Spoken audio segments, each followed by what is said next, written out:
Praise the lord. క్రీస్తు ప్రభునందు ప్రియ దేవుని బిడ్డలారా, తపస్కాలపు అనుదిన వాక్యానికి మీ అందరికీ కూడా స్వాగతం పలుకుతూ ఉన్నాం. ఈనాడు మరి యేసు ప్రభు దివ్య రూప ధారణ మహోత్సవ పండుగను మనం అందరం కూడా తల్లితిరి సభ కొనియాడుతూ ఉంది. ఈనాటి పరిశుద్ధ గ్రంథ పట్టణాలను మనం ధ్యానం చేసుకుందాం. ఈనాటి సువార్త భాగము 9వ లోకా శుభవార్త 9వ అధ్యాయము 28 నుంచి 36 వచనాలు మనకి పరిశుద్ధ లేఖన భాగాలుగా తెలియపరుస్తున్నాయి. అయితే ఈనాడు ప్రభు మనకు చెప్పేటువంటి మాటలు ఏ విధంగా మనం చూసుకున్నట్లయితే, ఈరోజు యేసు ప్రభు దివ్య రూపణను మనం చూస్తూ ఉన్నాం. దాన్ని దేవుని యొక్క మహిమను వ్యక్తపరచడం అని కూడా మరి చెప్పవచ్చు.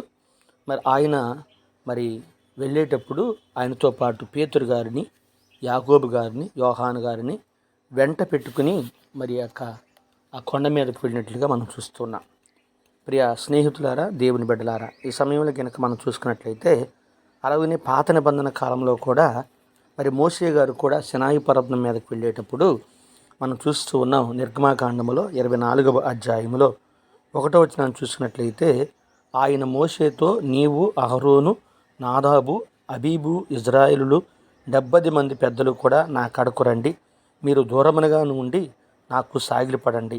మోషే ఒక్కడే యావే దగ్గరికి రావలను, మిగిలిన వారందరూ కూడా దూరముగా ఉండవలను, ఇతర ప్రజలు ఆయనతో కొండపైకి రాకూడదు అని చెప్తూ ఉన్నాడు. ఈ స్నేహితులారు, ఇక్కడ కూడా మనం చూస్తూ ఉన్నాం. మోషే గారు సినాయి పర్వతం దగ్గరికి వెళ్ళేటప్పుడు ముగ్గురు వ్యక్తులను కూడా తీసుకుని వెళ్ళినట్లుగా చూస్తున్నాం. ఎందుకని అంటే, మోషే గారు దేవుని యొక్క సాన్నిధ్యంకి వెళ్ళినప్పుడు ఆయన ముగ్గురు వ్యక్తులను సాక్షిగా తీసుకెళ్ళాడని చెప్పుకోవచ్చు. ఇక్కడ యేసుప్రభు వారు కూడా తన యొక్క సాక్ష్యాన్ని ఇతరులకు వ్యక్తపరచడానికి కూడా పేతురు గారు, యాకోబు గారు, యోహాను గారిని వెంట పెట్టినట్లుగా మనం చూస్తున్నాం. ప్రియ దేవుని బిడ్డలారా, పూర్వకాల నిబంధనలో మనం చూసినట్లయితే, ఈనాటిలో కూడా ప్రతిదానికి కూడా సాక్ష్యం కావాలి. ప్రభు ఈ లోకంలో దేన్ని నెరవేర్చడానికి వచ్చాడు అంటే, ధర్మశాస్త్ర ప్రబోధాన్ని, ప్రవక్తల ప్రమోదాన్ని కొట్టివేయటానికి వచ్చినట్లుగా మనం చూస్తున్నాం. అందుకు నిదర్శనంగా ఈయన ఆ యొక్క దేవాదేవుడు తన దివ్య రూపణను తీసుకొస్తున్నాడు. రెండవదిగా మనం చూస్తున్నాం, ఒక గొప్ప మేఘము ఆయనను ఆవరించినట్లుగా మనం చూస్తున్నాం. మేఘము దేనికి సాదృశ్యంగా ఉన్నదంటే, దైవ సాన్నిధికి సాదృశ్యంగా ఉన్నది మనం చూస్తూ ఉంటాం. నిర్గమాకాండంలో కూడా మోషే గారి దగ్గర మనం చూసినట్లయితే సినాయి పర్వతం మీద ఒక మేఘము ఆవరించినట్లుగా మనం చూస్తూ ఉంటాం. రాజుల గ్రంథంలో యెరూషలేము దేవాలయాన్ని సొలొమోను గారు నిర్మించినప్పుడు ఆయన ప్రార్థన చేసినప్పుడు ఆ యొక్క దేవాలయం అంతా కూడా మేఘముతో కప్పివేయబడినది. ఆ యొక్క మేఘంతో కప్పివేయబడినప్పుడు ఎవరు కూడా దానిలో ప్రార్థన చేసుకోవడానికి అవకాశం లేక యాజకులందరూ కూడా దేవాలయం నుండి వెలుపలకు వచ్చినట్లుగా మనం చూస్తూ ఉన్నాం. దేవుని బిడ్డలారా, ఈ రెండు భావాలను మనం చూసుకున్నట్లయితే దేవుడు తన మహిమను వ్యక్తపరచడానికి ఇదిగో మనం చూస్తూ ఉన్నాం. సాక్షిగా పేతురు గారిని, యాకోబు గారిని, యోహాను గారిని వెంట పెడుతూ ఉన్నాడు. అక్కడ మేఘము దేవునికి సాదృశ్యంగా ఉన్నది. యేసుప్రభు వారు కూడా మోషేతో, ఏలియాతో సంభాషిస్తున్నట్టు బాగానే కూడా చూస్తున్నాం. అంటే దేని గురించి వారు సంభాషణ చేస్తున్నారంటే, క్రీస్తు మరణమును, శ్రమలను ధ్యానం చేస్తున్నట్టుగా మనం చూస్తున్నాం. నేటి దినాలలో కూడా తపస్కారములో క్రీస్తు శ్రమలను ధ్యానం చేస్తూ ఉన్నాం. ఇక్కడ ప్రాముఖ్యంగా అర్థం చేసుకోవాల్సినటువంటి విషయం మనకి 4 భాగాలు కనపడుతున్నాయి. ఒకటి, ఆయన ప్రార్థనను మనం ద్వారా దేవుణ్ణి చూడగలుగుతాం. రెండవది, దేవుని యొక్క ప్రణాళికను మన లోకంలో నెరవేర్చేటువంటి వ్యక్తులుగా ఉండాలని చెప్తూ ఉన్నాడు. మూడవదిగా దేవునితో అనుబంధాన్ని కలిగి ఉండాలి.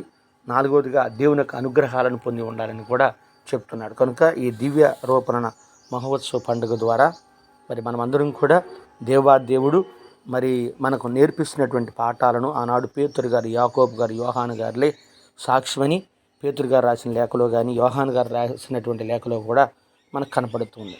కనుక అలాంటిగా దేవుడు మన దివ్య రూపణ ధారణ మహోత్సవ కొనియాడుతూ ఉండగా అలాంటి బిడ్డలుగా మనం జీవించే భాగ్యాన్ని, దేవుని యొక్క సన్నిధానంలో ఎక్కువగా గడిపేటువంటి ధన్యతను దేవుడు దయచేయమన్నట్లుగా మన ఉదయాలను పదిలపరుచుకునేటువంటి భావాలతో జీవించే గొప్ప భాగ్యం దయచేయమని ప్రార్థన చేసుకున్నాం. మహాపరిశుద్ధుడు, ప్రేమ కలిగినటువంటి దేవ, నీ పరిశుద్ధమైనటువంటి ఘనమైన పాదాలు కొందనాలు. ఈ యొక్క తపస్కాలపు 2వ వారంలో మేమందరం కూడా నీ యొక్క దివ్య రూపణ మహోత్సవాన్ని కొనియాడుతూ ఉండగా మమ్మల్ని మేము ప్రభు ఈ లోకంలో నీ యొక్క సాన్నిధ్యములో దేవుని యొక్క ప్రార్థనతో గడిపేటువంటి గొప్ప భాగ్యం దయచేయమని, మా కుటుంబాలను దీవించమని, మీ కృపలు నడిపించి సహాయం చేయమని మన ఆదుడు మీ ప్రియకుమారుడైన యేసుక్రీస్తు ద్వారా అడిగి ప్రార్థించి వేడుకుంటున్నాము తండ్రి. ఆమెన్. పితా పుత్ర పవిత్ర ఆత్మ నామమున ఆమెన్. ఇట్లు మీ సహోదరుడు జాన్ కుమార్.